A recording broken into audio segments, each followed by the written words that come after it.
एक अस्थायी बाजार जो कई छोटे स्टील टाउन से मिलकर बना था, अचानक जैसे डर के मारे पीछे हटने लगा। हर कोई बेचैनी से अपने अपने स्टॉल समेट रहा था। लोगों को चिल्लाकर कहा जा रहा था, व्यापार बंद करो, वापस जाओ। हर टाउन ने खुद को एक दूसरे से अलग कर लिया। गाढ़े धुएं के बीच वे चारों ओर बिखर गए। सभी अपनी जान बचाने के लिए अपनी पूरी फायर पावर के साथ भागने लगे। लेकिन इसी बीच एक माइनिंग टाउन का इंजन जवाब दे गया। मेयर और इंजीनियरों ने कोशिश की, मगर इंजन स्टार्ट नहीं हो रहा था। वो जानते थे अगर अब कुछ नहीं किया गया तो उन्हें लंदन निगल जाएगा। लंदन दुनिया का सबसे बड़ा चलता फिरता शहर, कमजोरों को निगलने और संसाधन लूटने के लिए कुख्यात था। जिसे वो पकड़ लेता उसका अंजाम बस एक था, विनाश। आखिरकार इंजन ने देर से ही सही जवाब दिया। मेयर ने चैन की सांस ली और तुरंत एक्सेलरेटर पर जोर दिया। पूरा टाउन जोर से कांपते हुए भाग निकला। पर लंदन कोई आम शिकारी नहीं था। उसकी गति, ताकत और संसाधन किसी छोटे टाउन की पहुंच से बाहर थे। माइनिंग टाउन ने अपनी रफ्तार बढ़ाने के लिए नया इकट्ठा किया गया सारा नमक फेंक दिया ताकि भार हल्का हो सके। पर लंदन अभी भी उनके पीछे था और उसकी भूख अब सिर्फ संसाधनों की नहीं बल्कि उस शिकार का थी जो वह खेल समझकर करता। मेयर को एक ऊंची चट्टान दिखी, एक संकरा दर्रा जहां से शायद वे निकल सकते थे। लंदन इतना बड़ा था कि वहां नहीं आ सकता था, लेकिन उससे पहले ही उनके रास्ते में एक गहरी खाई आ गई जो कभी किसी और टाउन के कुचले जाने से बनी थी। मेयर ने रिस्क लिया, गाड़ी खाई के किनारे दौड़ाई। गंभीर झटकों से टाउन टूटने लगा, पुर्जे गिरते गए। लंदन की शिकारी तोपें सक्रिय हो गईं। जंजीरों से जुड़ी भारी भरकम हुक्नुमा गोलियां दागी गईं। हर एक शॉट माइनिंग टाउन के स्टील बॉडी को चीरता हुआ लगा। जैसे ही जंजीरों ने उसे पकड़ लिया, लंदन ने उसे धीरे धीरे खींचना शुरू कर दिया, जैसे कोई अजगर अपने शिकार को निगलता है। ऊपरी तबके के लोग चिल्ला रहे थे। शिकार पूरा हो गया था। माइनिंग टाउन को पूरी तरह से निगल लिया गया। बचे हुए लोगों को बाहर निकाला गया। उनकी चीजें जब्त की गईं। जो काम की थीं, वे म्यूजियम ले जाई गईं। बाकी को जलाकर लंदन को ईंधन देने के लिए भेज दिया गया। टॉम, एक पुरातत्वविद, हर बार की तरह लौटी हुई चीजों की खुद जांच करता था। उसे डर था कि कहीं इतिहास से जुड़ी कोई टेक्नोलॉजी गलती से जला न दी जाए। इस बार सिटी लॉर्ड खुद आया था। उसे प्राचीन हाईटेक हथियारों के पुर्जों में दिलचस्पी थी, पर टॉम जानता था यही क्वांटम वेपन्स कभी धरती को 4 टुकड़ों में बांटने की वजह बने थे। इसलिए टॉम चुपचाप ऐसे हथियारों के पुर्जे छुपा लेता ताकि अगली बार जब लंदन किसी दलदल से गुजरे वो सब गाड़ दिए जाए। इसी बीच भीड़ में एक रहस्यमय महिला लाल नकाब में धीरे धीरे सिटी लॉर्ड की ओर बढ़ी। सिटी लॉर्ड अचानक रुक गया। उसने उसे पहचान लिया था, पर वो कुछ कह पाता उससे पहले ही उसने पहला वार किया। सिटी लॉर्ड घायल हुआ और तभी टॉम बीच में आया और उसकी दूसरी वार रोक दी। सी के भाग गई। टॉम उसके पीछे दौड़ा। माइनिंग टाउन के बचे हुए ढांचे में वो दौड़ती रही, बड़े बड़े गियर्स और दांतों के बीच से। टॉम को उसका रास्ता नहीं पता था, लेकिन उसे पता था अगर वो पीछे छूटा तो जिंदा नहीं बचेगा। एक भारी भरकम गियर अचानक सामने आ गया। टॉम किसी तरह फ्यूल रूम में कूद पड़ा। यह वही जगह थी जहां टुकड़े हुए टाउन जलकर लंदन को शक्ति देते थे। CIK जानती थी यही एक रास्ता है भागने का। वो बड़ी पाइप से नीचे कूदने वाली थी, पर टॉम ने उसका हाथ पकड़ लिया। छोड़ दो मुझे, उसने कहा, वरना तुम भी मरोगे जैसे मैं मरने वाली थी। टॉम हिचकिचाया और तब तक उसने हाथ छुड़ाया और नीचे फिसल गई। लेकिन गलती से टॉम ने सिटी लॉर्ड के सामने उसका नाम बोल दिया। लॉर्ड का चेहरा एकदम बदल गया। उसने टॉम को लात मारी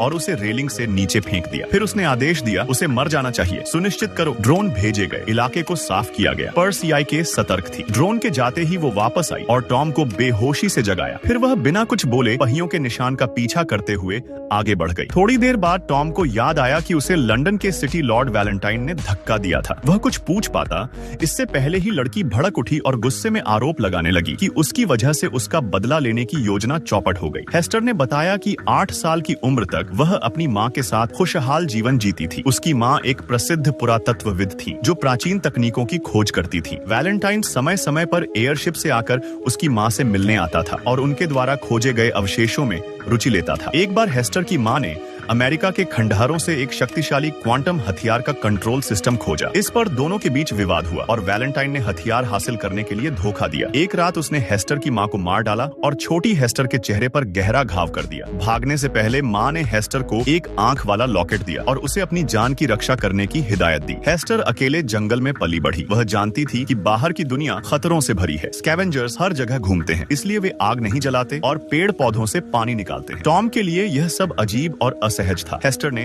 अपनी जेब से 1000 साल पुराना पैक्ड ब्रेड निकाला और टॉम को आधा दे दिया। टॉम हैरान था कि वह खराब नहीं हुआ, तो हेस्टर ने समझाया कि प्राचीन लोग उसमें परिरक्षक डालते थे। रात को हेस्टर बुरे सपने से जागी। टॉम को लगा दूर कोई शहर है, मगर वो दरअसल स्कैवेंजर्स थे जो अकेले लोगों को गुलाम बनाकर स्यूशवी बाजार में बेचते थे। दोनों झाड़ियों में छिपे, लेकिन टॉम फिसलकर गिर गया। हेस्टर उसे बचाने गई और घायल हो गई। फिर भी उसने टॉम को भागने को कहा। सौभाग्य से एक अजनबी उन्हें बचाकर अपने 100 फीट लंबे इंजन वाले वाहन में ले गया और उन्हें एक सुरक्षित कमरे में रखा। उधर वैलेंटाइन की योजना लगभग पूरी थी। उसका क्वांटम वेपन तैयार था, बस कुछ और प्राचीन तकनीक चाहिए थी ताकि वह शक्तिशाली मेडुसा हथियार दोबारा सक्रिय कर सके। मगर उससे पहले उसे हेस्टर से छुटकारा पाना था। उसी समय समुद्र के बीच बने शार्कमोर जेल में एक भयानक साइबोर्ग हत्यारा बंद था जिसे स्टाल्कर कहा जाता था। वह आधा इंसान आधा मशीन था जो अब भी बार बार हेस्टर का नाम ले रहा था। वैलेंटाइन ने उसे मारने के लिए स्टॉकर को आजाद किया। जेल को नष्ट कर दिया गया और स्टॉकर भारी कदमों से समुद्र की लहरों के बीच से बाहर निकला। उसका केवल एक ही लक्ष्य था, हेस्टर। दूसरी ओर हेस्टर ने जैसे किसी अनहोनी का आभास किया और फिर से बुरे सपनों से जागी। पर कुछ देर बाद उन्हें एहसास हुआ कि जिस जोड़े ने उन्हें रात भर शरण दी थी वो खुद बदनाम स्कैवेंजर्स थे। एक गुलाम व्यापारी हेस्टर को खरीदकर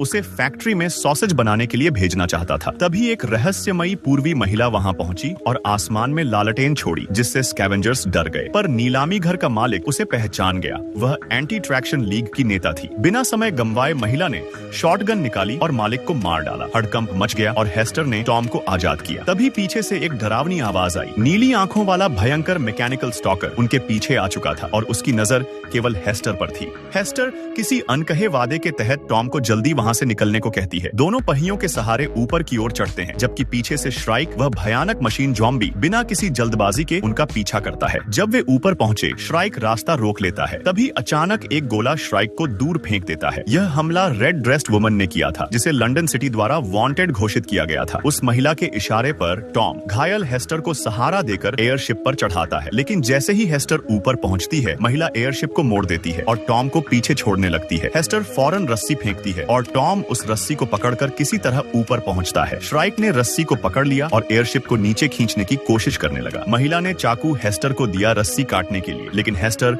उसे टॉम को दे देती है। टॉम रस्सी काट देता है और वे बच निकलते हैं। श्राइक फिर से ट्रैकिंग मोड में चला गया और एक इमारत पर चढ़कर एयरशिप का पीछा किया। रेड ड्रेस्ड वुमन ने हेस्टर को बताया कि वह उसकी मां की पुरानी जानकार है और एंटी ट्रैक्शन लीग की सदस्य है, जो एक शांति प्रिय संगठन है जो लंदन जैसे लूटपाट वाले शहरों के खिलाफ खड़ा है। उनका देश कृषि और संस्कृति पर आधारित है और सदियों से पश्चिमी मोबाइल शहरों को पीछे धकेलता रहा है। वैलेंटाइन नाम का वैज्ञानिक एंशिएंट टेक्नोलॉजी से एक बार फिर वही क्वांटम वेपन बनाना चाहता है जिसने 1000 साल पहले पृथ्वी को तबाह कर दिया था। यह योजना हेस्टर की मां द्वारा खोजे गए एक आई सिंबल वाले नेकलेस से जुड़ी है, जो अब श्राइक के पास है। 10 साल पहले हेस्टर के बेहोश होने के बाद श्राइक ने न सिर्फ उसे बचाया था, बल्कि वह नेकलेस भी उठा लिया था। श्राइक ने हेस्टर को पाला जैसे कोई पिता अपनी बेटी को पालता है। उसने हेस्टर से वादा किया था कि वह उसके दुखों को हमेशा के लिए खत्म कर देगा, उसे रीबिल्ड करके एक ऐसा पुनर्जन्म देगा जहाँ कोई दर्द नहीं होगा। लेकिन 6 महीने पहले हेस्टर को पता चला कि लंदन सिटी ने युद्ध की तैयारी शुरू कर दी है और वह अपनी मां की मौत का बदला लेने के लिए श्राइक से किया वादा तोड़कर वहां से भाग निकली। जल्द ही सभी एंटी ट्रैक्शन लीग के हवाई बेस पर पहुंचते हैं, जहां कई एयरशिप और गुब्बारे एक उड़ता हुआ मुख्यालय बनाते हैं। लेकिन वहां एक बुरी खबर मिलती है। टॉम ने जो एंशिएंट पार्ट छुपाया था उसे वैलेंटाइन ने ढूंढ लिया और उसकी मदद से क्वांटम वेपन मेडुसा को फिर से चालू कर दिया गया है। अब लंदन सिटी पूरे ईस्टर्न वर्ल्ड को तबाह करने की ओर बढ़ रहा है। तभी एक नीली रोशनी वाली एयरशिप बेस में घुसती है और बिजली काट दी जाती है। अंधेरे में श्राइक अंदर आ जाता है। रेड ड्रेस्ड वुमन उस पर गोली चलाती है, लेकिन हेस्टर उसे रोकना चाहती है। लीग के लोग डर के मारे हमला करते हैं और श्राइक एक एक करके उन्हें खत्म कर देता है। इसी दौरान विस्फोट हो जाता है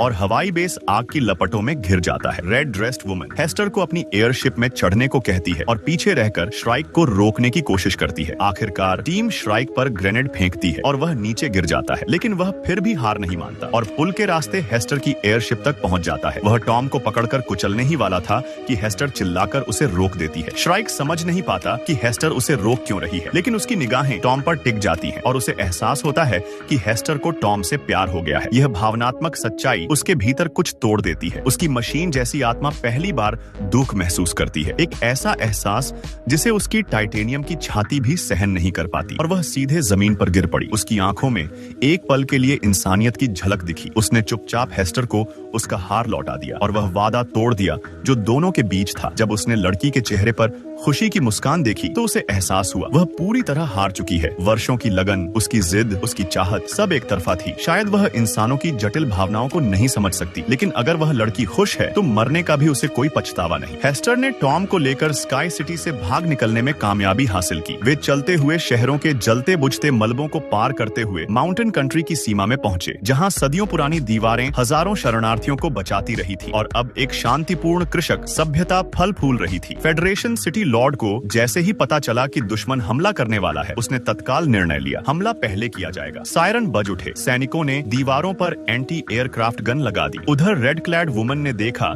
कि दूर खड़ा लंदन सिटी अचानक रुक गया था। उसने बिना कोई चेतावनी दिए अपनी तोपों को खोलकर मेडुसा को चार्ज करना शुरू कर दिया। फेडरेशन की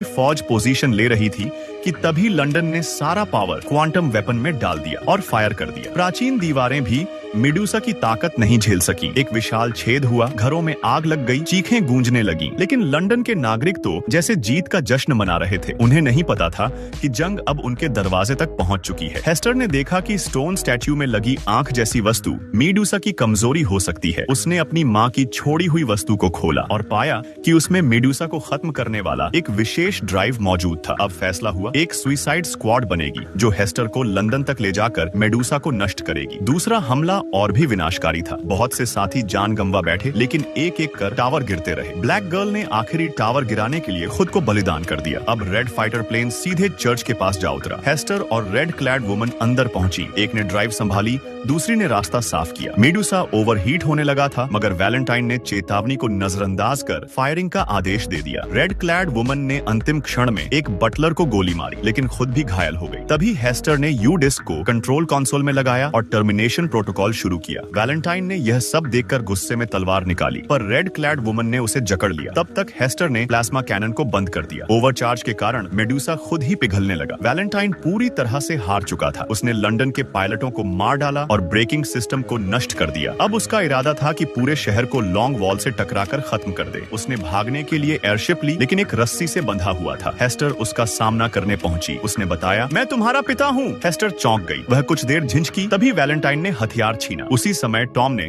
दुश्मन के कैंप में घुसकर लंदन का इंजन उड़ा दिया। एक्सप्लोजन से एयरशिप हिल गया और हेस्टर ने मौका पाकर वैलेंटाइन को घायल कर दिया। उसने टॉम की मदद से छलांग लगाई और लाल जहाज को पकड़ लिया और देखा वैलेंटाइन गिर गया। वैलेंटाइन फिर भी नहीं मरा। उसने मर चुके पायलट की लाश पर गिरकर खुद को बचा लिया, मगर लंदन सिटी की बची खुची रफ्तार उसे कुचलती चली गई और आखिरकार शहर लॉन्ग वॉल के सामने रुक गया। अंत में जब लंदन के नागरिक मलबे से बाहर आए तो उन्होंने देखा कि माउंटेन कंट्री ने उन्हें भगाया नहीं बल्कि अपनाया। उन लुटेरों को भी समझ में आ गया, अगर दिल में शांति हो और मतभेद भुला दिए जाएं, तो हर जाति के लोग एक साथ सुखपूर्वक रह सकते हैं और इस जमीन पर एक नया, सुंदर और स्थायी घर बनाया जा